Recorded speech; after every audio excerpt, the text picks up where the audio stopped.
Hello, everyone. Well, after the roller coaster of Game 2, Game 3 of the World Championship match between Magnus Carlsen, who played black, and Jan Nepomniachtchi, who played white, ended in a solid draw. Delighted once again to have Garry Kasparov with us to review the game. Garry, big welcome. Thank you. And I have to say that solid draw is something that you expect in a World Championship match. It was not like a draw, just it's shaking hands and walking off the stage. No, it was an interesting game because a lot of things in the solid quote unquote draws, they remain behind the curtain, and we'll try to actually explain it because the relatively short game had multiple hours of preparation, and most likely Magnus found some new ideas for black pieces and these ideas help him to equalize position, which at first sight looked a bit dangerous. Yeah, indeed. It's but I mean, you said that you'd suggested that Jan would keep on playing 1e4 and also try a slightly different anti-martial, and you were absolutely right because no, but it's very natural choice because if he had few other ideas, I think he'll try to before switching to another move if he's planning to switch at all. It's very logical to actually see. So what happens, in different anti-martials, and after h3 you should expect a4, which is very natural move. So here we are. We have the same moves as the first game: knight f6, castles, bishop e7, rook e1, b5, bishop b3, castles, a4, and Magnus played bishop b7, not b4, which is a little bit more static. Bishop b7 is more active, I think. d3, d6, and knight bd2, which must have brought back some memories for you, Garry. Yeah. That's you talked about it a little bit, while we analyzed game one, and you mentioned that that was Geller's advice to me. No, not much of a preparation, but basically saying, that would offer you an opportunity to play, a new game, so open new chapter in anti-martial theory. And in 1993, that was really something new. And I spent next 10 years playing this game a few times and analyzing it deeply. But it seems that now there's much more that has been discovered thanks to computers and more practice. Yeah, indeed. So here Magnus played an unusual move. It's the engine are reasonably happy with it, but it hasn't been played so much in over the board. But you said basically black has three ideas. So one is most natural. You go knight a5, bishop a2, c5. Just you take some space there. That's one. Yeah, and I played it several times. So I played this against Vladimir of Rapid. I also played against Leko in Linares. Yeah, so this is actually I won. I had a great score there. So so that's one of the ideas. So another idea is you play knight b8 here. Just the idea of I'm not sure exactly here knight b8, but it's basically the idea you play knight b8, knight b7. That's the one of the plans. Not exactly here, but that's the one of the plans. And rook e8 is a very also natural move because black would like to regroup the pieces. Rook e8, then play h6 and bishop f8. All the natural Spanish-like moves. Yeah. Strengthening the center, taking control of g5 square, and preparing for white d4 if it happens. Rook on e8 is already in good position, or preparing d6 d5. So that's the most, I would say, probably the most natural development, and not surprising that Magnus played it. Though it's easy to say these things, but there are many nuances, and we can see them now. So white played knight f1, and I don't know. There was also move c3, but I think that was tried as well. I think MVL tried against Magnus to keep the knight on d2 and try to play c3 and maybe d4 or just bishop a2. So just to keep the knight on d2 for at least for the time being. That's a different kind of a game. So I think that c3 black probably plays something like eventually a knight b8 idea, h6. Okay. No, not here. Maybe h6 and bishop f8, knight b8 to d7. Yeah, very solid. Yeah, it's the but knight f1 is a different idea because white is trying to actually keep the pawn on c2 and just play c4 at one point after they take control of the central squares. So h6 and bishop d2 here. Bishop d2, and actually it's I'm curious. This is the knight e3 that didn't make much sense because bishop d2 is a good move because it takes control of a5 square. So stop knight a5, and after bishop f8. So white had I played c4 as you reminded me. I already forgot about it. With against Tkachov.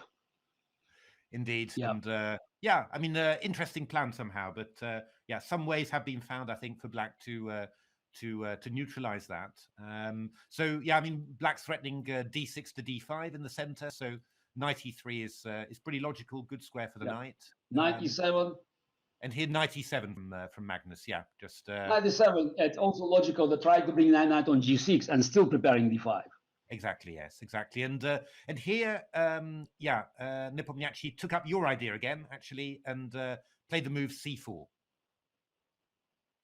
I mean, this is quite an interesting position. Magnus's next move was correspondence chess, but we're still following some engine games in this. And Magnus took on c4 because there's another option is c6, but it seems a bit passive. Yeah, I think c6 was what had been played before, but it does feel a little bit passive to play like that. So what do you think? I think it's a passive move. Yeah.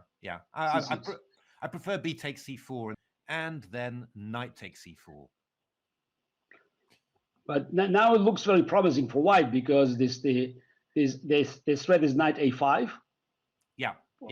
Or if let's say knight g6, then knight a5, knight could go on c6. Exactly. But also there's a threat to take on e5 now. Yeah. Because if black, it's if black plays rook b8, for instance, rook b8 here, then definitely you can take on e5. Yeah. This was also in your Tkachov game, I think. This idea. The idea, yes. E5 and knight takes e5. Yeah. So this could be very, very powerful indeed. So but I think knight c6 was played by. But it's interesting. That's the knight goes back now. Yeah.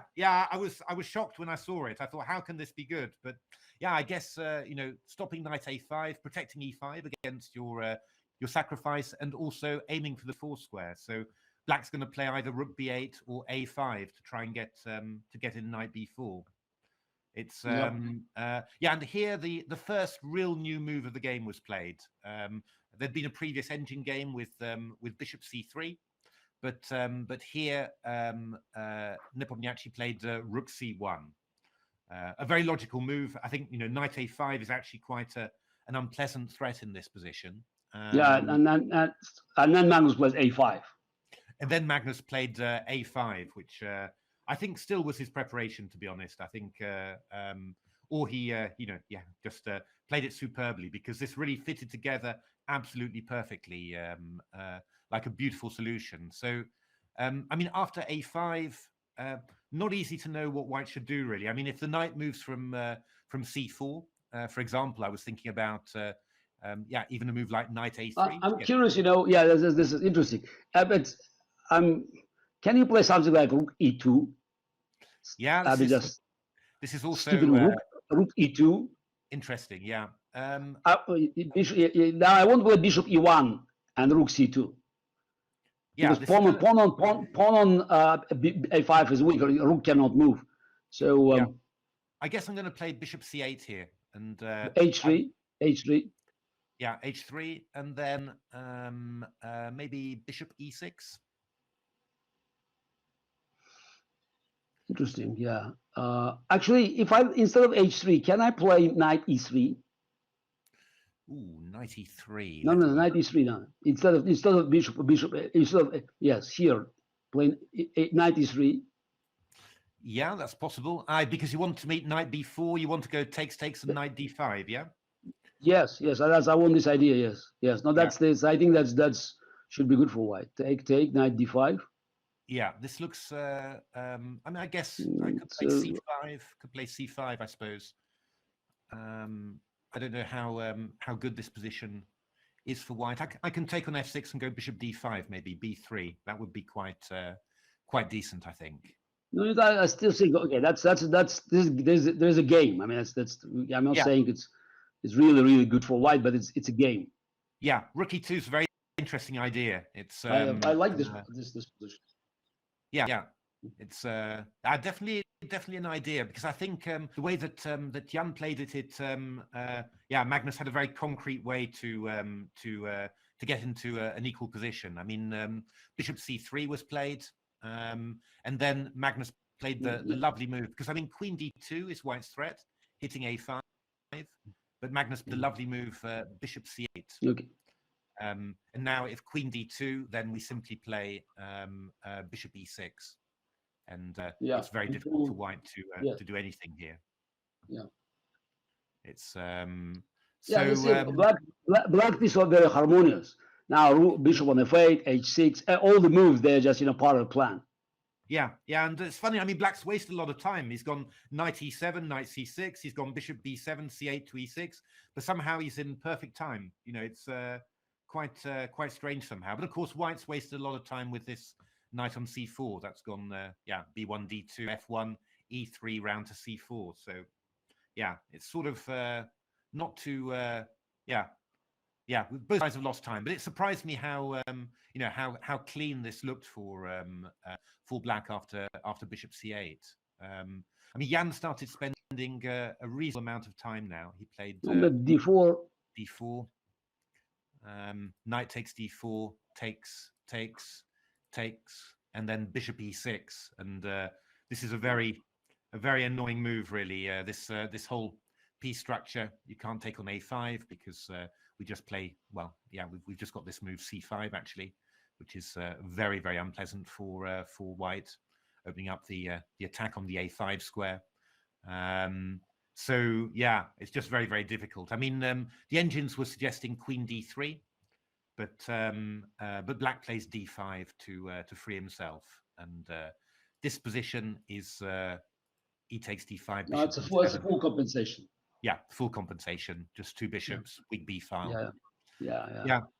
I mean, Jan played h3, but I think very quickly we got into a completely drawn position. Yeah, he played c6, very strong move now. Protected pawn on a5 and preparing d5 now. Yeah, exactly. And Jan took the opportunity to liquidate everything with e5, d takes c4, takes, e takes f6, and now bishop b4. Yeah, very important move, because imagine if white pawn was on a3, white had position big advantage. Yeah, just this is one tiny change. Pawns from a4 goes to a3, and the bishop on c would be protected, and then black would be in real trouble. Yeah. Exactly, but this way it just turns out fine, and I mean the weak black pawns, of course, but lots of activity, plenty of open files, and this Jan didn't try particularly hard, really. Just swapped off the rooks, and Magnus moved his pawn up to f4, which was very handy, and a draw soon ensued. They sort of made a few more moves and then agreed to draw there. There we are. So okay, again, solid draw, but it's an important game because it shows that Magnus chose these Spanish, the martial Spanish ideas, plans as his main weapon against e4. Yeah.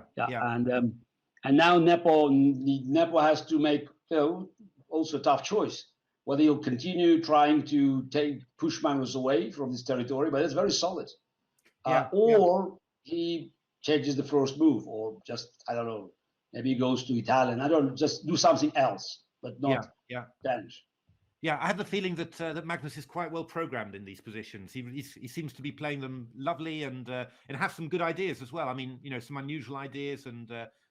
I think very deep. But it's interesting, this, because it's when you talk about Magnus, so you say, Magnus must play Berlin, and so far, no Berlin. And you said Nepo plays Grunfeld or neither. So far, we didn't see Grunfeld. Maybe we'll see something very unusual, that they'll be surprising each other by walking away from the traditional openings. That'll be interesting. Yeah.